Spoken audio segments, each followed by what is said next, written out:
परम आदरणीय सुंदर साथ जी, 27 प्रकरण से ये 32 प्रकरण तक शास्त्रीय अप्रोच में संसार में ब्रह्म निरूपण के विषय में साकार है कि निराकार है, इस प्रसंग को लेकर के बहुत लंबी चर्चा है। बहुत बड़ी किताबें लिखी गई है सिद्धांत के ऊपर। तो प्राणनाथ जी महाप्रभु अपने जागनी अभियान में हर प्रकार के लोग मिले हैं। उसमें विशेष ये वेदांत को मानने वाले या वेदांत की व्याख्या करने वाले लोग भी मिले हुए हैं। तो उनसे ब्रह्म निरूपण के विषय में प्रश्न उत्तरी के माध्यम से हमें शिक्षा दे रहे हैं, ज्ञान दे रहे हैं। और इसका आंसर हमारे जब तक हम सदगुरु श्री देवचंद्र जी महाराज को श्री राज जी महाराज ने अंतिम दर्शन में पाताल से परमधाम तक या परमधाम से पाताल तक संसार तक जो एक सृष्टि प्रक्रिया जो बताए हैं, उसको हम सतगुरु के ही स्टाइल में यानी सतगुरु के ही प्रस्तुति से, गुरु परंपरा से जब हम सीखते हैं या समझने की कोशिश करते हैं तो फिर सारा आंसर उसी में मिल जाता है। और उसी का नाम है तारतम्य। सिलेबस में वैराट का ज्ञान बोलते हैं। तो ये साक्षात परब्रह्म परमात्मा ने अभी तक उन्होंने ऋषियों के माध्यम से, इन शास्त्रकारों के माध्यम से कहाँ तक की बात करवाई और सार क्या क्या पकड़ाया। उसके बाद अंतिम में 28वां कलयुग के बुद्ध कल के अवतार के समय में कहाँ से कौन सी ज्ञान आया, बुद्ध अवतार ने कौन सी ज्ञान लाया, ये वाला जो पूरा विषय वस्तु है उसको वैराट का ज्ञान कहा जाता है। तो यहाँ उसी का ही प्राणनाथ जी महाराज उस वहाँ पर खड़े होकर के आंसर देते गए और जगह जगह बोल दिया आप सदगुरु से मिलो, सदगुरु के पास ही इसका उत्तर है। आप लोगों को सदगुरु मिले ही नहीं है, इसलिए आप ब्रह्म निरूपण के उसमें आपके अंदर शंका है। जब तक शंका धोखा हृदय में तब तक आत्मा की गति मुक्ति नहीं है। इस तरह से उन लोगों को सलाह दिया और हमें भी ये सलाह दे रहे हैं।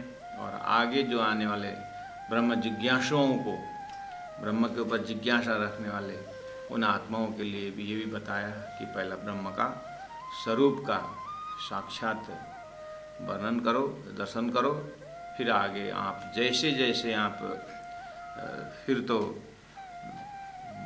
उसमें कोई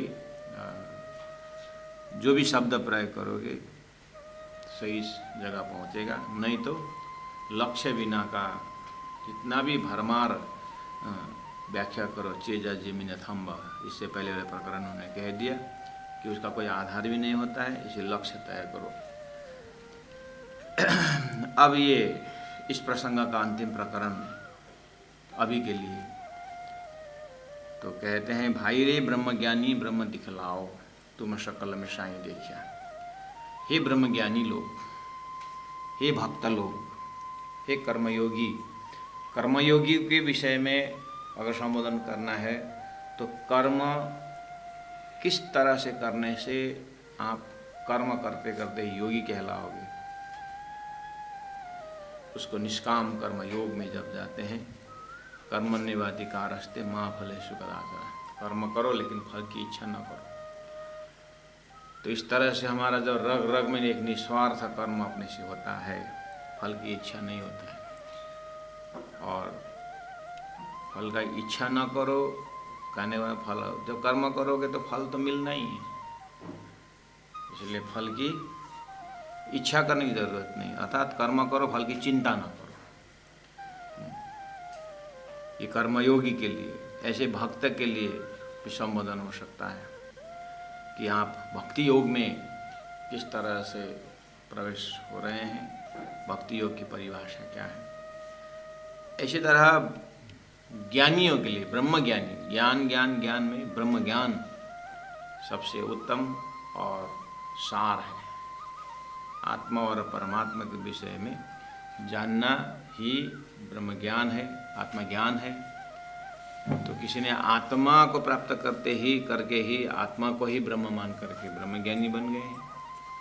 और कोई ब्रह्म, आत्मा और ब्रह्म का दो है ही नहीं, आत्मा और ब्रह्म एक ही है, इसलिए ब्रह्मज्ञानी मतलब आत्मज्ञानी ही ब्रह्मज्ञानी है।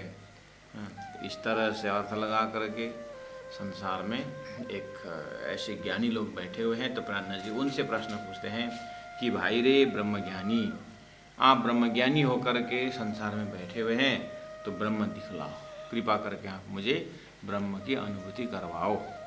दिखलाओ मतलब ब्रह्म की अनुभूति करवाओ, क्योंकि आपने तो तुम सकल में साई देखा, क्योंकि आपने तो ब्रह्मज्ञानी होने के परिभाषा में सर्वम खलिदम ब्रह्म करके आपने सभी ब्रह्म ही ब्रह्म है करके ब्रह्मज्ञानी होकर के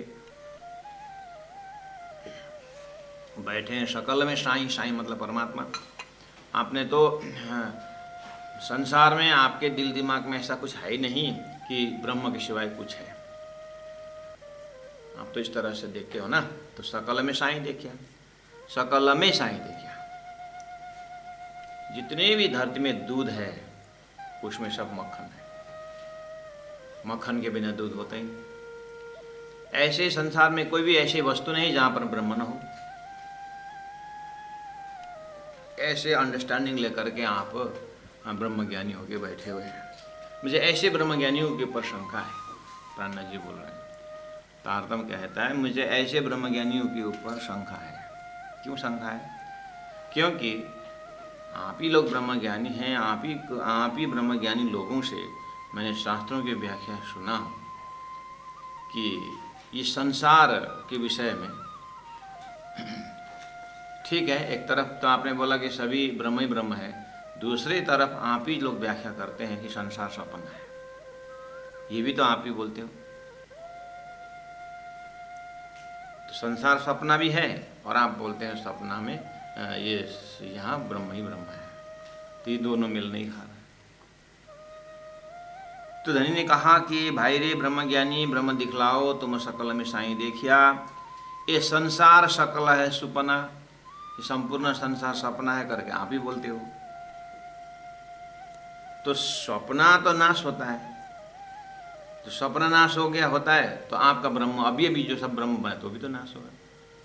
तो नाशवंत ब्रह्म कैसे होता है? ब्रह्म तो सच्चिदानंद कहा है। तो सच्चिदानंद ब्रह्म अखंड ब्रह्म बोला जाता है। और संसार जब सपना सभी ब्रह्म ही ब्रह्म हुआ, तो ये ब्रह्म का गुण और संसार का गुण नहीं मिला। आप किस तरह के ब्रह्म ज्ञानी हैं ये बताइए, या मेरा शंका को समाधान कर दीजिए, या तो फिर आप अपने स्टेटमेंट बदल दीजिए। या तो आप ब्रह्मज्ञानी नहीं, मैं ब्रह्मज्ञानी नहीं हुआ हूँ, मैं ऑन द वे मतलब यात्री हूँ, साधक हूँ करके, या तो फिर आप कुछ ऐसा उपाय करिए कि आपके ऊपर प्रश्न पूछना ही ना पड़े। आप तो एकदम ब्रह्मज्ञानी कंप्लीट होकर के बैठे हुए हैं। अब जानना और ना तो कुछ नहीं है, पकड़ना कुछ नहीं है, बस ब्रह्म ही ब्रह्म स्वरूप हो गया। तो अब क्या चाहिए? मुख से ब्रह्मज्ञानी हो गया करके ब्रह्मज्ञानी होता ही क्या? इसीलिए मुझे शंका है। तो भाई रे ब्रह्मज्ञानी, भाई रे ब्रह्मज्ञानी, ब्रह्म दिखलाओ तुम सकल में साही देखा।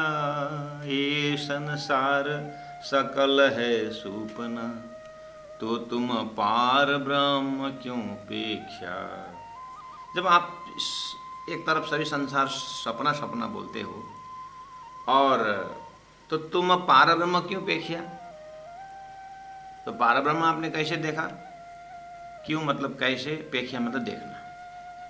तो आपने पार ब्रह्म कैसे देखे, मुझे ये बताइए। सपना के अंदर पार ब्रह्म देख लिए, ये समझ में नहीं आ रहा।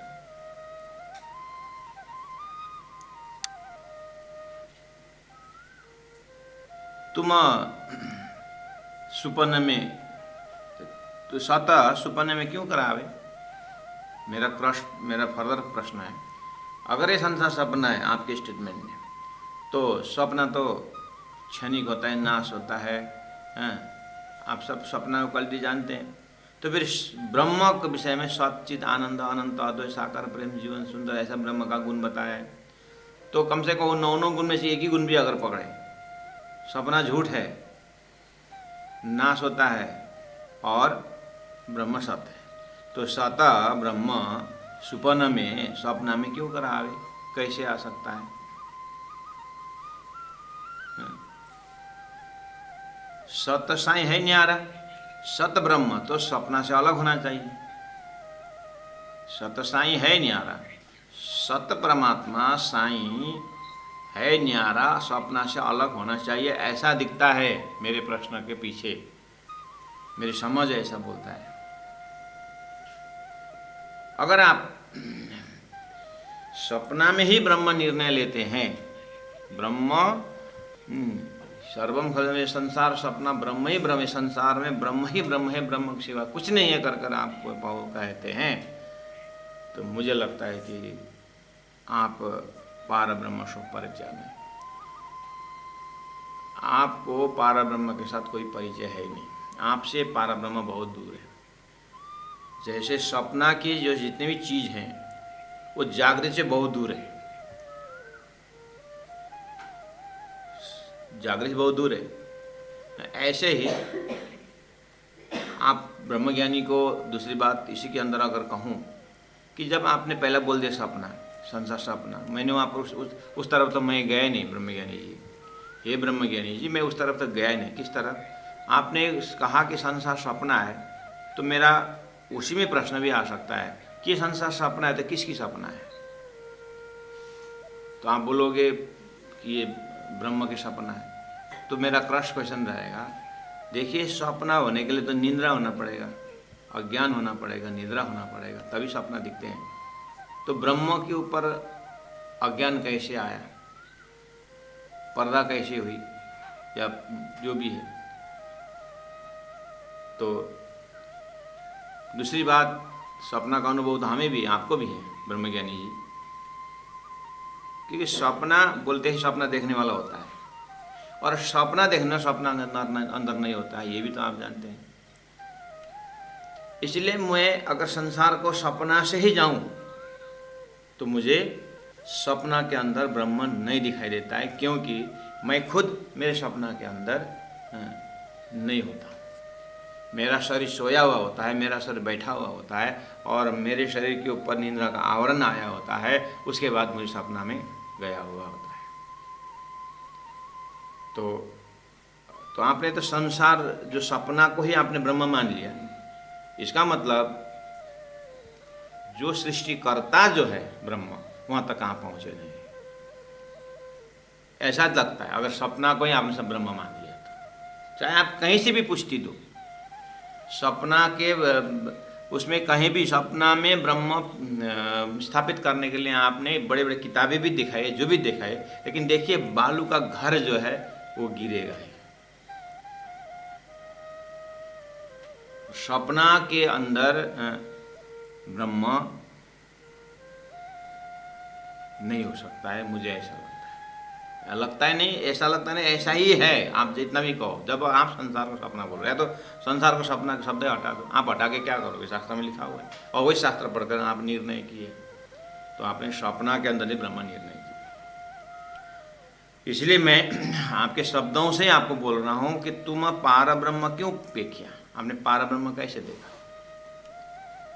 सत सुपने में क्यों करा? सत ब्रह्म झूठे स्वप्न संसार में क्यों आएगा? सत साई है न्यारा, स्वप्न के उदाहरण से देखते समय ब्रह्म न्यारा स्वप्न से अलग होना ही चाहिए, स्वप्न से परे होना ही चाहिए, क्योंकि आप अपने स्वप्न से बाहर होते हैं।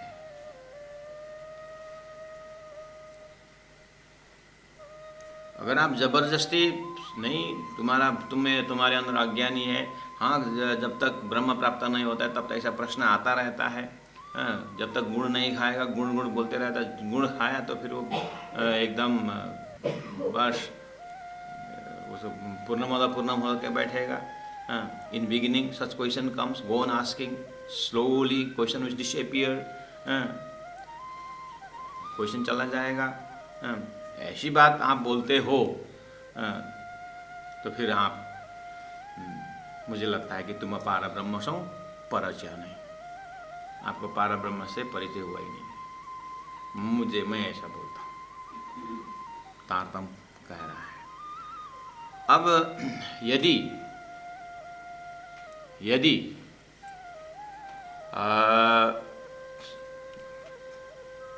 सपना को ही ब्रह्म मानकर आपने पकड़ लिए तो खतरा क्या है? खतरा ये है कि एक तो आपने ब्रह्म का परिचय पाए नहीं, जिससे पाना था वो पाया नहीं, तो आप ब्रह्मज्ञानी हुए नहीं। ब्रह्मज्ञानी हुए नहीं तो फिर मुझे ये बताए तो क्यों उतरोगे पार? तो संसार से आप पार आता मुक्ति आपको कैसे मिलेगी मुझे भी बताइए।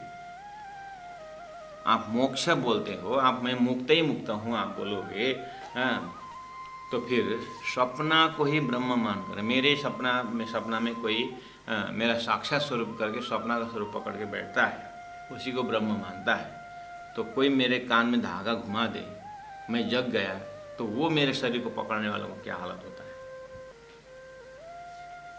ऐसे ही आपने सपना में ही अगर ब्रह्म स्थापित कर दी तो यही हालत नहीं होगा। इसीलिए मेरा आपके प्रति चिंता हो रही है ब्रह्मज्ञानी, तो क्यों उतरोगे पार? आप संसार से भवसागर से पार कैसे होगे? सत सुपने में क्यों कर आवे, सत सुपने में क्यों कर आवे, सत साईं है न्यारा, तुम पार ब्रह्म सो पर च नहीं, तुम पार ब्रह्म सो पर च नहीं, तो क्यों उतरोगे पारा? ब्रह्म ज्ञानी ब्रह्म देख लाओ तुम, सकल में शाही देखा, ये संसार सकल है शूपना, तो तुम पार ब्रह्म क्यों पेक्षा? ब्रह्म ज्ञानी। इस तरह से स्वामी श्री प्राणनाथ जी तारतम्य की दृष्टि में ब्रह्मज्ञानी एकदम ब्रह्म को प्राप्त करके ब्रह्मज्ञानी होकर बैठे उनसे प्रश्न पूछते। 3 नंबर चौपाई में कहते हैं, देखिए हे ब्रह्मज्ञानी, जब आप संसार में ब्रह्म ही ब्रह्म बोलोगे ना, आप पता नहीं विचार किए बिना बोलते हो या विचार करके समझ के बाद आप ना समझी बनते हो, या ऊपर वाले के हुक्म ने आपका बुद्धि में ऐसे ही ठसा दिया या क्या है, वो ऊपर वाले जाने। लेकिन जब आप ब्रह्म ही ब्रह्म बोलोगे ना संसार में, आपने संसार तो अच्छे से देखे होंगे, आपने संसार तो अच्छी तरह से देखे होंगे, इतने ज्ञानी हैं, शास्त्र में वर्णन है, तब तो फिर आप वैकुंठ जमपुरी एक कर देखिए। वैकुंठ और जमपुरी आपने एक ही बना दिया। वैकुंठ में सालोक्य, सामीप्य, सारूप्य, सायुज 4 प्रकार के मुक्ति है, भगवान विष्णु के चतुर्भुजी स्वरूप है कर, कितने भक्ति के लक्ष्य है करके आप वैकुंठ की व्याख्या सुनते हैं। और यही ब्रह्मांड के अंदर, मतलब उसी के अंदर आपने वैकुंठ भी देखा। और फिर शास्त्र में ये भी है, जमपुरी में 84 कुंड है, अग्नि कुंड है और दुखदाई है। अब सभी ब्रह्म ही ब्रह्म हुआ तो वहाँ पर अग्नि ब्रह्म बैठा हुआ, फिर वहाँ पर सज्जनानंद बैठा ऊपर बैठा होगा, तो फिर क्या फर्क पड़ा? शास्त्रों में इस तरह से इतनी डिटेल में व्याख्या करने की जरूरत क्या थी कि नरक ऐसा है, जमपुरी ऐसा है, तो पाप कर्म ऐसा मत करो। ये कर्म है, पाप कर्म पुण्य कर्म, ये सब व्याख्या क्यों? ब्रह्म सभी ब्रह्म ही ब्रह्म है, तो पाप ब्रह्म पुण्य ब्रह्म, ऐसा द्वैत ब्रह्मांड में आपने अद्वैत कहाँ से स्थापित कर दिया? मेरा कहना ये नहीं है कि ब्रह्म नहीं है, मैं नास्तिक की बात नहीं कर रहा हूँ। मुझे भी ब्रह्म के प्राप्ति के लिए चिंता है, लेकिन आप जिस तरह से निर्णय करके ब्रह्मज्ञानी होकर बैठे हैं, वो निर्णय मेरे दिमाग में वही शास्त्रों के अध्ययन से नहीं दिखाई दे रहा है जो आप निर्णय करके बैठे। इसीलिए मेरा प्रश्न है, या तो आप मुझे कन्विंस कराइए अपने सिद्धांत में, या फिर हम दोनों मिलकर के आगे कुछ सॉल्यूशन निकालें। प्राणनाथ जी डायरेक्ट नहीं बोल रहे कि चलो हम हमारे सतगुरु के पास चलो, नहीं बोल रहे। सदगुरु के पास जाओ नहीं बोल रहे हैं, उनको बुद्धि में थका दे रहे हैं कि अपने निर्णय के ऊपर शंका उत्पन्न हो, शंका करें। ऐसे सुनी सुनी ज्ञान लेकर के ब्रह्म ज्ञानी का दावा नहीं करो। प्राणनाथ जी को मेन चीज ये है, आप ब्रह्म ज्ञानी पहला वाला प्रकरण में परमहंसा बन गए आप लोग। ये परमहंसा है, ये ब्रह्म ज्ञानी कौन है वास्तव में? ये ब्रह्म आत्मा ही ब्रह्म ज्ञानी है, परमधाम से ब्रह्म ज्ञानी है। वही ब्रह्म को ब्रह्म की तरह जान सकता है।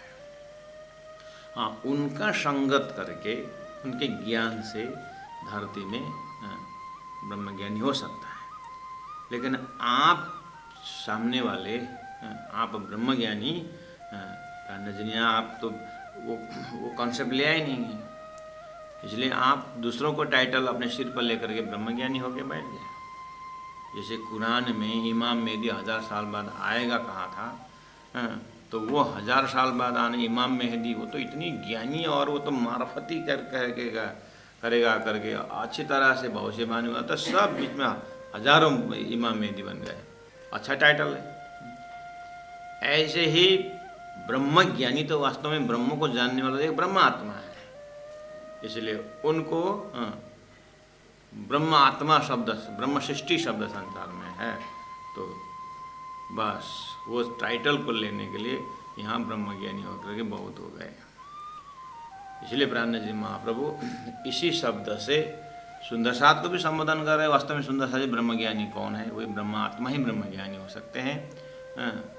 पहला तो वो सिद्ध करना चाहिए, वो हृदय में है वो प्राणनाथ जी। लेकिन अभी जो सो कॉल्ड ब्रह्म ज्ञानी उनके ऊपर प्रश्न थोपड़ रहे हैं कि तुम तो वैकुंठ जमपुर एक कर देखिए। आपने सभी ब्रह्म ही ब्रह्म बनाए हैं, तो यहाँ पर गुण भी है और यहाँ पर वो भी है, तो उसमें तो कोई फर्क पड़ा ही नहीं आपको। तुम वैकुंठ जमपुर एक कर देखी, अवल है आपके लॉजिक से यही दिया। लेकिन आप शास्त्र ज्ञानी हैं, आप तो विद्वान हैं, शास्त्र पढ़ के आप ब्रह्म को जानकर ब्रह्म ज्ञानी हो, लेकिन ये दिखाई नहीं दिया आपको।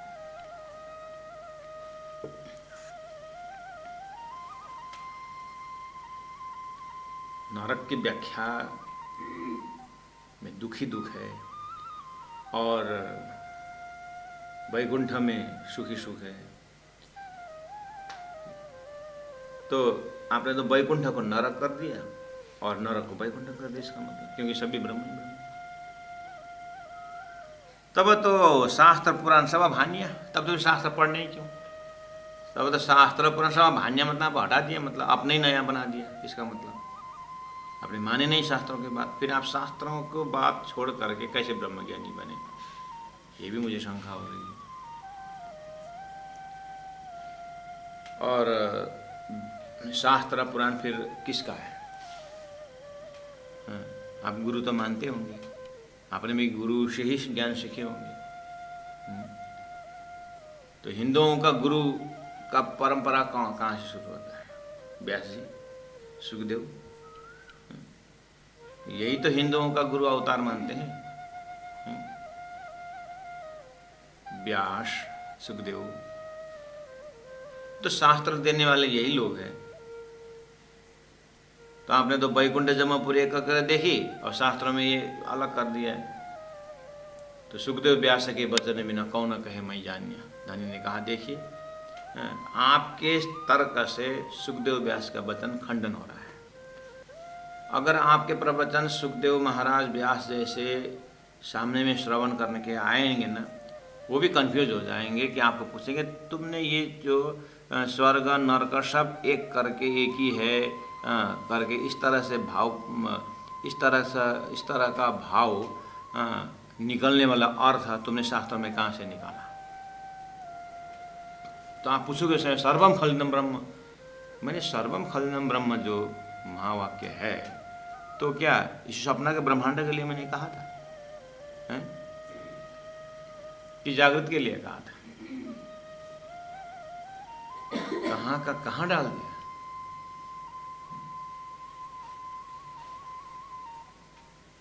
लाखों का लाख का पायल्स भले ही हो, पायल, और 2 रुपए का बिंदी, आखिर पायल तो उसका जगह तो पायल पैर ही है ना। तो नाम सुनते ही सपना है। पूछे ब्रह्म कैसे डाल दिया आपने? सुखदेव व्यास भी आपके ऊपर प्रश्न पूछेंगे, क्योंकि सुखदेव व्यास के वचन बिना कौन कहे मैं जानिया। सुखदेव व्यास का ब्रह्म वचन को समझे बिना कौन बोल सकता है कि मैं ब्रह्म ज्ञानी हूं। इसीलिए कुछ आप थोड़ा चिंतन करना जरूरी जैसा लगता है। बैकुंठ जमपुरी एक कर देखी तुम, बैकुंठ जमपुरी एक कर देखी तुम, तब तो शास्त्र पुराण सब भान्य, तब तो शास्त्र पुराण सब भान्य, सुखदेव व्यास के वचन बिना कौन कहे मैं जान्या। ब्रह्म ज्ञानी ब्रह्म देख लाओ तुम, सकल में साही देखा, ये संसार सकल है सुपना, तो तुम पार ब्रह्म सो क्यों पेख्या। ब्रह्म ज्ञानी, देखिए व्यवहारिक ज्ञान में सभी ब्रह्म ही ब्रह्म देखना, सभी को परमात्मा देखना अच्छी बात है, ये होना ही है। मैं भी मेरे सदगुरु के ज्ञान से बोलता हूँ कि श्याम जी न हो अंग हो सुंदर साथ, आप सभी श्याम जी की अंगना है। मैं भी उपदेश देता हूँ, और आपका भी ये अच्छा है कि सभी ब्रह्म ही ब्रह्म है। तो कम से कम इतना कहने से सामने के ऊपर झाड़ा नहीं करें। और सामने के पास जो संपत्ति है, अब उसको ही ब्रह्म, वही ब्रह्म मान, तो स्वयं ही ब्रह्म, वो भी ब्रह्म हो गया, तो संपत्ति क्या है? ब्रह्म ही। इसलिए कौन छीनने जाएगा? मेरा जो है उसका भी उसी का ही है, उसी का जो उसके पास जो मेरा है। इस तरह से बहुत अच्छा है। लेकिन मोक्ष की जब बात आती है, ब्रह्मानंद की बात आती है, यहाँ ये सफल नहीं होता है, क्योंकि आखिर बेस्वप्न है। तो सपना में शरीर है और सपना तक